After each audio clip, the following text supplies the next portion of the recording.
everyone. Thanks so much for joining us on Monday, the 15th of April. We all know this is tax day, tax time. Hopefully we're all getting a refund. Thanks so much for joining us on Astrology Today with Jeff Harman. I'm Ella, Jeff's assistant. Thanks again for joining us. So today, Jeff, of course, is going to touch a little bit on current events. So today's topic is in the aftermath of the eclipse. We're all in it. Let's see what the astrology has to say. And what do you have to say about it, Jeff? All right. Well, thanks for that. Yeah. Well, one thing's for sure, the world didn't end, did it? And not to make fun of the, sometimes doomsday predictions that a lot of people do make. Clearly, we definitely have a dicey time, but the world didn't end, and I don't think it's going to end. So, anyways, what is powerful about this eclipse, and we did have a very substantial event.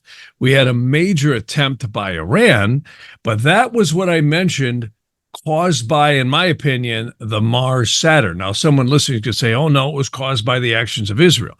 Well, Iran did a very, very, I think, intense attempt to attack Israel with, guided missiles and all these different drones. And that was really coincided with the Mars-Saturn conjunction, which completed late on the 11th into the 12th. And of course, that's right when all this started happening, right? Well, the only thing that landed on Israel was the dust from all the drones and missiles they blew up, which is great because nobody got hurt. And, it's kind of a futile attempt to try and breach the equipment that the United States and Israel has and other countries. And I don't think Iran can compete with it in any way. And a lot of people have been fearful. Oh, my God, it's the beginning of World War III. I don't think so. I really don't think Iran has the technical capability to even come close to what the United States could do, and Israel as well. I mean, I've heard a lot of inside reports that we have weaponry that they haven't even heard of. Secondly, they have lasers and directed energy weapons. They can take stuff out of the sky. It doesn't matter how fast a supersonic missile is. You're not going to beat the speed of light, which is a laser. And this is technology I've heard has been around a lot longer than they say it has, the United States has had. So they're not going to compete with this. And I would say that clearly the eclipse is going to have its effect, but when? Well, I think it's going to start a little bit this May, because May we have Mars crossing the eclipse point, which is very significant. You see, you got to remember, eclipses are like a footprint in the sand, or better yet, kind of like a handprint in the cement. It leaves its energy there. So we had much more than just an eclipse. We had Mercury retrograding during the eclipse in debilitation. So what's interesting is as we speak today on the 15th, Mercury is going to be going retrograde through the eclipse point.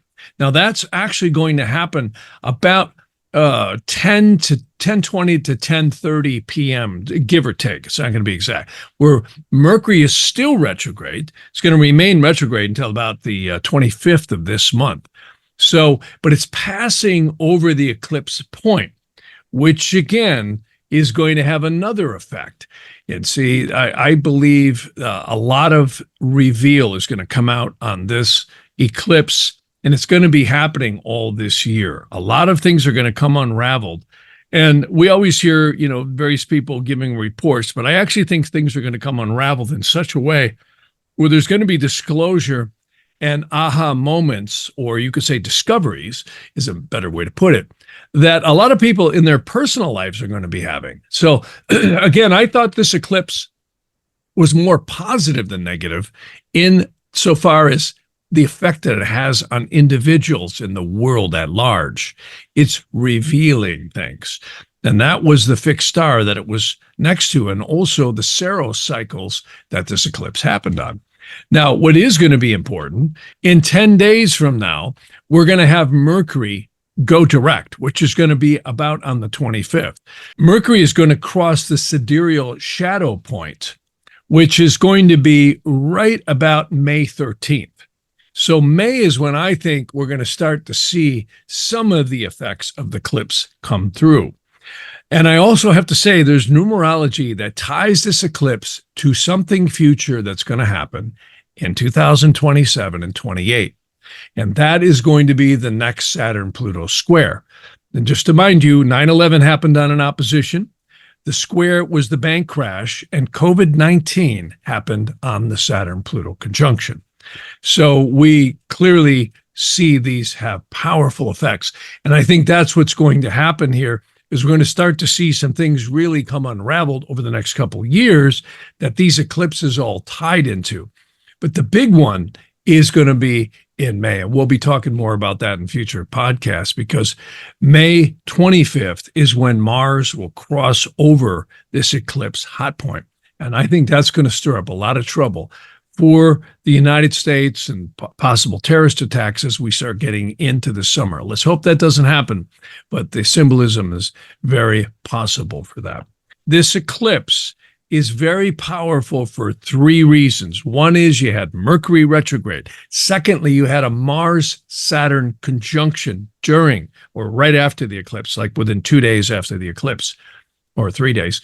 And we also have Mercury stationing and happening right on the eclipse point just after that. So very, very powerful. And it'll also cross back over the eclipse point one more time in May as well. So this is very, very powerful stuff that's going on. And of course, the shadow of the eclipse will be, in other words, where Mercury went retrograde, will happen on May 25th. So I look at this eclipse manifesting very strongly later this year and over the next couple of years. Well, I find it so interesting what you were saying about how the eclipse is affecting each one of us personally and the revealing aspect of it, because I can say that I've seen that in going on in my life since the eclipse happened. Things are being revealed to me in such a way that I've never seen before. And I mean self-revealing, more introspective, in a more introspective way. It's very, very interesting. Like my dreams have been very different. Just things about my own life and how I'm dealing with my own life, decisions I'm making, things like that are being revealed to me right now. That's really good because I have to say, I had mentioned, see, these eclipses began at the North and sometimes end at the South Pole, or it could be reverse.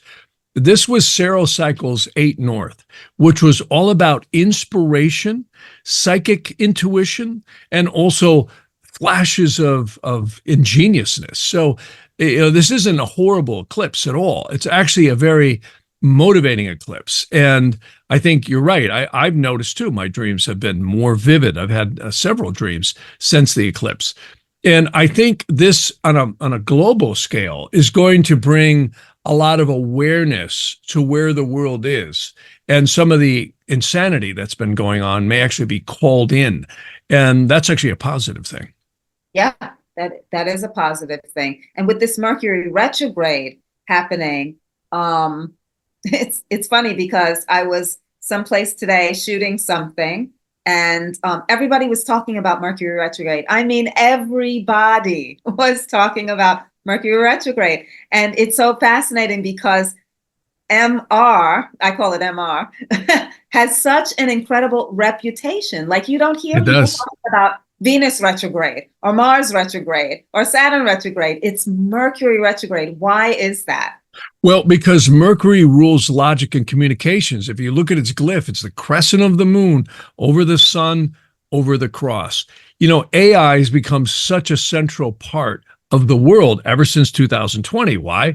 We had this very high-tech conjunction of Jupiter and Saturn in an air trine for the first time in 240 years. And the world's expanding in a very high-tech way right now. And I think the big thing is Mercury retrograde is logic. It's how we think. It's how we assimilate. And that's the coolest thing about human beings and intuition. See, intuitive logic, I think it was Albert Einstein that said, pure logic will get you from point A to point B. but imagination will get you anywhere. That's the intuition, the magic of the human mind. And one of the things about Mercury retrograde is I think it skews the normal logic, the normal routine of things. See, Mercury has always been called the messenger, the co-mixer of logic between the sun and the earth and the moon. It's the inner planets. And of course, Venus is in there too.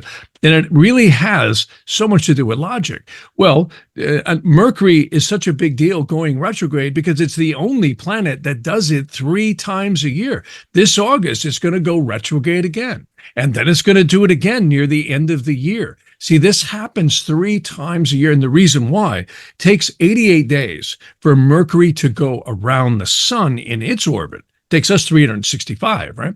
So that's why Mercury is going so fast around the sun, less, one cycle every less than 90 days. So what happens in comparison to Earth's orbit is so much faster that it gets on the other side of us and it appears like it's going backwards. And it actually is from Earth's orbital perspective, but it's not. It's going around the sun.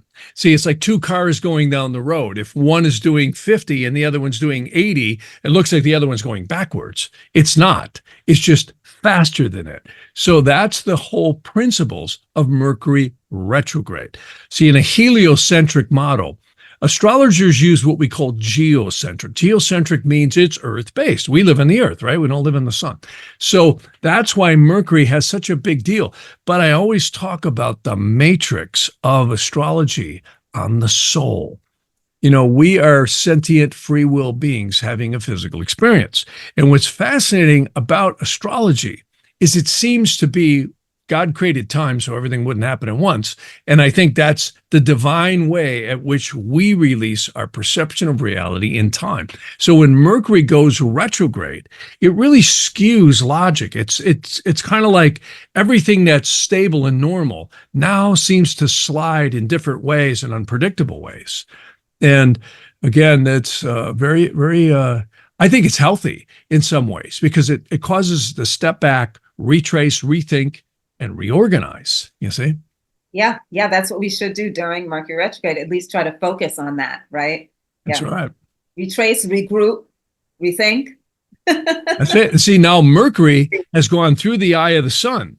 See, in fact, Mercury, I think, went through the eye of the sun right on the 11th. See, all this stuff with Israel and everything happened, right? Because we had a Mars-Saturn conjunction and we had Mercury going through the eye of the sun on the 11th. So the 11th and 12th and 13th was all insane. See, a lot of irrational action. And now it's on the other side. It's in what we call its oriental phase, meaning Mercury rises before the sun. Now, you can't see that in the sky because Mercury's too close to the sun. It's too bright. But you can see it in an astrological chart.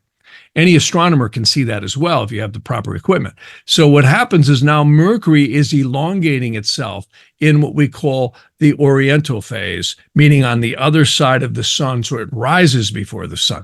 And once it stops, then it's going to go direct again from Earth's perspective. This happens 3 times a year.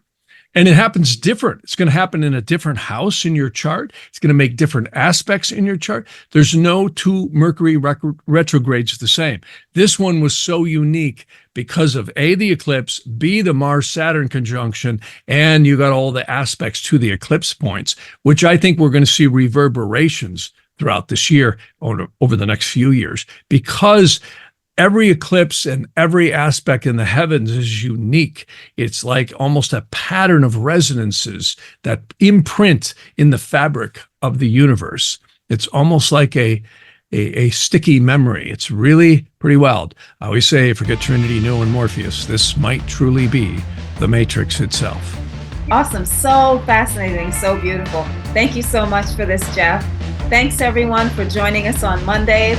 Have a great week. Take good care of yourselves. Enjoy this Mercury retrograde and the eclipse as best you can. And we'll see you next time on Astrology Today with Jeff Harman.